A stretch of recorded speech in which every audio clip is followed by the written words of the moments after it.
सभ्य लोगों के बीच में एक अनजान व्यक्ति को रहने में दिक्कत नहीं होता है। जैसे बांग्लादेश में तख्ता पलट हुआ, वहां माइनॉरिटी की हालत खराब हो जाएगा, सिख हो गए, जैन हो गए, हिंदू हो गए, बौद्ध हो गए, ईसाई हो गए, और सब के बीच में एक अनजान आदमी नहीं रह सकता।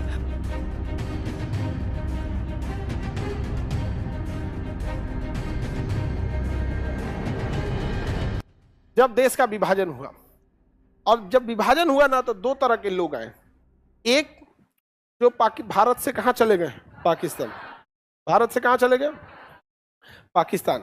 तो फिर उनके लिए हम टेंशन क्यों ले? टेंशन लेना था क्योंकि जब वहां मार काट हुआ तो वापस आने लगे थे।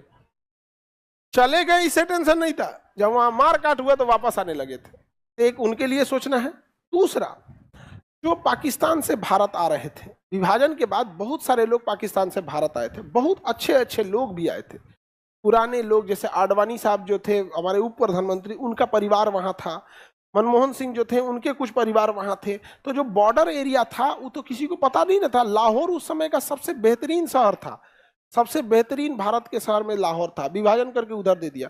तो दो समस्याएं थी, एक जो डायरेक्ट पाकिस्तान से आ गया उन्हें यहाँ बसाना, और दूसरा जो यहाँ से गया है पिटा के आया तो उसे फिर बसाना। ठंडा किलो तो दो तरह के लोगों की बड़ी चैलेंज थी। जो यहाँ का था उसे कोई दिक्कत ही नहीं था। तो जो पाकिस्तान से आ रहे थे लोग, उनको नागरिकता देना भी जरूरी था, वरना वो कहाँ आते, वो नहीं आ पाते। तो पाकिस्तान से जो भारत आ रहे हैं उनको, उन लोगों की नागरिकता की चर्चा 6 में है। यानी जो लोग पाकिस्तान से कहाँ आए, इंडिया, उन्हें नागरिकता देना है कि नहीं है? पाकिस्तान से इंडिया जो आए उन्हें भारत में नागरिकता दे देना है, इजीली दे देना है। ऐसे खुला था बॉर्डर, आ जाओ, चलो चलो चलो चलो, ओ नागरिकता ले लो, जाओ। नागरिकता ले लिया, समझ में आ गया कि नहीं? लेकिन नागरिकता हो गया, आजादी हो गई। आजादी को 1 साल बीता ना, 1948 आया, तो लोग पूछे कितने लोगों को आपने नागरिकता दिया है?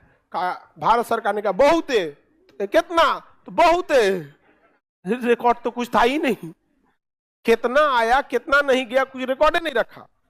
बड़ी दिक्कत आने लगा। और दूसरा, नागरिकता लेना इतना आसान था कि कोनो आता था यहाँ पे, फिर शाम में जाता था, अपने रिश्तेदार सबसे मिलता था, फिर चल आता था। कहा कि भाई तो खिलवाड़ बना दिया है सब। अब कोई लाहौर से आया है, भारत में नागरिकता लिया, और उन्हें उसका खेत बोआया हुआ है, कहा तनी कटिया करके आते, गया उन्हें सब्जी उब्जी तोड़ के लाया, और फिर इन्हें चला यहाँ पे। भारत के लोगों ने कहा भाई साहब तो खिलवाड़ बना लिया नागरिकता को, कुछ नियम कानून रखते हैं। तो इन्होंने परमिट लगा दिया। क्या लगा दिया? परमिट। परमिट मतलब रोक। बेवकूफ, परमिट मतलब फॉर्म भरने का व्यवस्था। क्या आए हो तो फॉर्म भरो, आए हो तो फॉर्म भरो। तो परमिट लगा दिया गया। अब आना जाना मुश्किल हो गया कि अब आ गए तो यहीं रह जाओ, अब नहीं जा सकते यहाँ पे। तो परमिट लगा दिया। क्या लगा दिया गया? परमिट। लेकिन यह परमिट लगाने में लेट हो गई थी। इसे लगाया गया 19 जुलाई 1948 को, आजादी के 1 साल बाद 19 जुलाई 1948 को परमिट लग गया। अब जब परमिट लग गया तो भारत में आके बसना थोड़ा मुश्किल हो गया। कितना मुश्किल हो गया? थोड़ा मुश्किल हुआ। जब परमिट नहीं था, चलते हैं भारत, चल दिया भारत। फिर कहता है ये गमछा तो उन्हें छूट गया हो, आते हो इन्हें से गमछा उठाया, बाना मुरेठा चल दिया, ओ भारत नहीं जाना गया, खिलवाड़ बना लिया था। लेकिन जब परमिट नियम लग गया तब नहीं। जब परमिट लगा तो फॉर्म भरना था, जो भी पाकिस्तान से आ रहा था फॉर्म भरना। और भी एक चीज देखो, जिसे आना था वो आजादी के समय तक तो आ ही गया, आजादी के समय तक आ गया। परमिट इतना बाद इसलिए लगा कि परमिट के बाद थोड़ा फॉर्म भरना, ये सब करना थोड़ा झमेला था। कुछ लोग ऐसे भी थे जो उन्होंने लगा कि भाई विभाजन हो गया तो इससे क्या फर्क पड़ेगा, क्योंकि उनके जीवन में ऐसा कुछ अनुभव था नहीं कि विभाजन पे क्या ही फर्क पड़ता होगा। तो वो लोग वहीं रह गए। लेकिन मारकाट जब मचा ना, तो बहुत लोग आजादी के 2 महीना बाद आए, कोई 6 महीना बाद आया, बहुत लोग वापस आए। 1 साल तक लोगों को, जितने लोगों को आना था आ गए लोग। उसके बाद क्या लगा दिया गया? परमिट। अब जो परमिट के बाद आता था उसको 6 मंथ का टाइम लगता था नागरिकता देने में। यानी परमिट से पहले आ गया तो धाए से तुरंत कैश ऑन डिलीवरी, जैसे आया भारत की नागरिकता ले लिया, ऐसे आया नागरिकता ले लिया। लेकिन परमिट नियम जब लग गया तो कितना दिन? हाँ, 6 मंथ। इतना दुख की बात है ना कि 1985 तक ये नियम था। कि भारत में आइए 6 महीना रहिए नागरिकता मिल जाएगी। बाद में इसको बढ़ा के कहा गया 6 साल। कितना किया गया? 6। नहीं तो कोनो आतंकवादी ना रहता था ना, तो यहाँ रहता था 6 महीना, 6 महीना के बाद नागरिक हो गया। अब यहाँ नागरिक हो गया, जहां मन घर चल जाएगा, पुलिस स्टेशन में घुस जाएगा, सब घुस जाएगा। अब कोई आतंकवादी आ गया है, अगर उसको नागरिकता नहीं है, पुलिस स्टेशन में जाएगा तो पहले पूछेगा क्या रे, कहाँ से आए, जांच उसके हो जाएगा। लेकिन नागरिकता ले लिया, पुलिस स्टेशन में घुस जाएगा। अच्छा 40 गो पुलिस वाला है लोग, 10 ठो अफसर है, सिपाही है, हथियार ये है, ये पूरा जांच देगा 6 महीना घूम घाम के। तो परमिट नियम को टफ करना जरूरी था कि नहीं? तो उस समय 6 महीना ही था। और ये बढ़ाया कब गया परमिट को? 1985 में। कितना किया गया? 6 महीना से 6 साल, 6 महीना से 6, अभी 7 साल कर दिया गया। कितना साल कर दिया? 7। ठीक है, 7 साल कर दिया। तो जरूरी है कि नहीं है? तो बताइए, आर्टिकल 6 में पाकिस्तान से जो भारत आया उसे नागरिकता दिया जाए। प्रारंभ में नागरिकता देना इजी था या टफ? इजी। परमिट के बाद कुछ टफ हुआ। परमिट कब लगा? 19 जुलाई 1948। 19 जुलाई 1900, समझ में आ गया कि नहीं? 19 जुलाई 1948 परमिट लगने के बाद बस ये हुआ कि आपको 6 महीना कम से कम भारत में रहना पड़ेगा। तो भी ये उतना टफ नहीं था। हालांकि अभी आप लोग को लगता होगा कि इतना बेवकूफ वाला कानून कैसे बनाया? 6 महीना, जब इंटरनेट नहीं था, जब हवाई यात्रा इतनी नहीं थी, तो लोग देश छोड़ के जल्दी जाते नहीं थे। नैहर लड़कियां जाती थी ना, तो भोकार पार पार के रोती थी। सब भोकार पार पार के रोना मतलब सोचते हैं एकदम चिघाड़ मार के रोती थी। अरे बाप!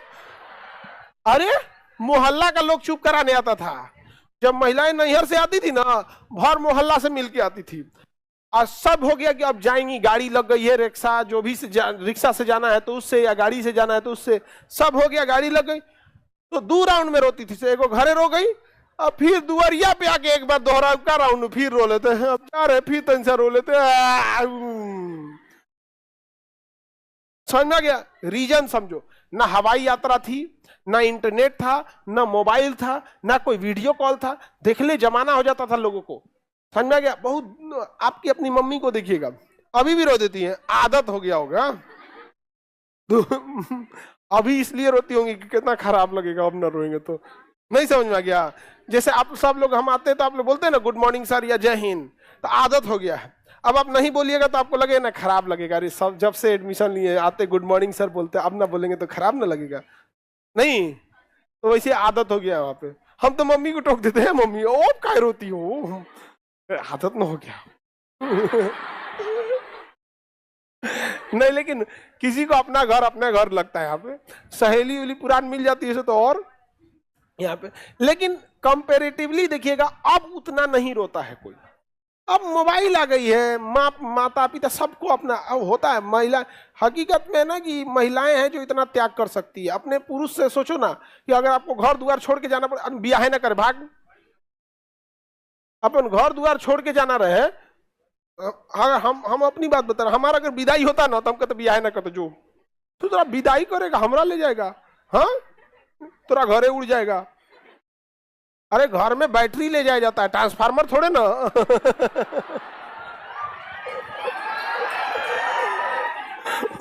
हमरा लेके जाएगा वहां पे, तबाही बचा देगा हम सब जना को। बहुत मुश्किल होता, वापस पहुंचा देता सब। जानते हो कैसे? वैसे ही ढोल बाजा से। अरे भाई हमरा गलती हो गई, लो ये आदमी को नहीं ले जाएंगे हम, माफी। लेकिन ये सब पता नहीं कैसे विदाई सह लेती है सब। समझ में गया? होता है, आदत हो जाता है, एक्सेप्टेंस आ जाती है बचपन से ही कि हमारा जाना है दूसरे घर में। समझ में गया? हमें अपना माँ बाप को, अपने भाई बहन को किसी लड़का के वजह से छोड़ के जाना होगा तो ओकरो माई बाप को छोड़वा देंगे हम, हाँ अलगा रहेंगे। हमरा छोड़वाया तुम, हमरा माई बाप को, तोरो माई बाप छोड़वा देंगे जो, हाँ?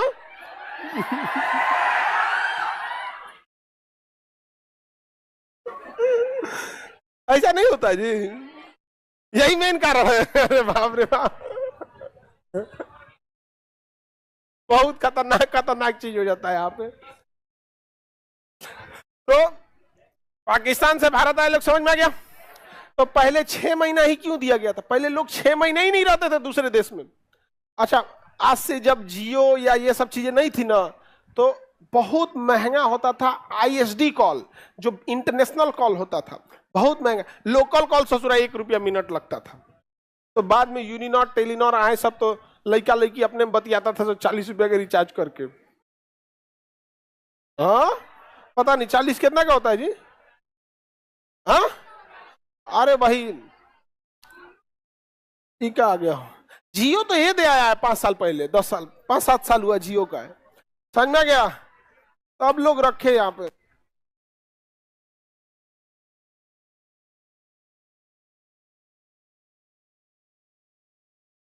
किसी को कोई दिक्कत है तो बोलिए।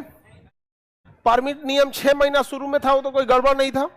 अभी 6 महीना तो पता नहीं चलेगा कब बीत गया। आज आप लोग गर्ल्स लोग इतनी बड़ी संख्या में पढ़ने आ रही हैं, तो इसका ये भी रीजन है कि सूचना क्रांति बहुत इजी है। फट से फोन करके बमनी कोई दिक्कत नहीं ना, उनको ही पता है कि अगर पैसे का दिक्कत हो गया फटाक से फोन पे कर देंगे, यूपीआई कर देंगे, पैसा फट से आ जाएगा। लेकिन यही चीज 10 साल पहले कोई बेटियों को पढ़ने भेजता ही नहीं था। रीजन क्या, बहुत कम लोग भेजते, पैसा घट गया तब कौन उसको मदद करने जाएगा। अभी ऐसा कुछ नहीं है यहाँ पे, अभी तो हर चीज सूचना तंत्र हो गया। दूसरा उन लोग का लगता है खान सर है ना, यहाँ दिक्कत होगा जी, तो अभी सबसे लड़ा मारेंगे उन सबको। नहीं देखो उधर बनवाए ताबूत, खड़ा ताबूत, उसी में दरवाजा लगवाना अभी उसमें, समझ गया? उसमें दरवाजा लगा के बंद करे, दरवाजा लगा के मिर्चा स्प्रे मार दी, काटी, ये देखो करिए कि उसमें काटी ठोक के दरवाजा लगा के बंद करिए। नहीं समझ, उसमें लिखा रहेगा जिंदा ताबूत। तो बताओ आर्टिकल 6 कितना इजी है? 6 इजी है कि नहीं? 6 के तहत परमिट से पहले नागरिकता कितने देर में मिलती थी?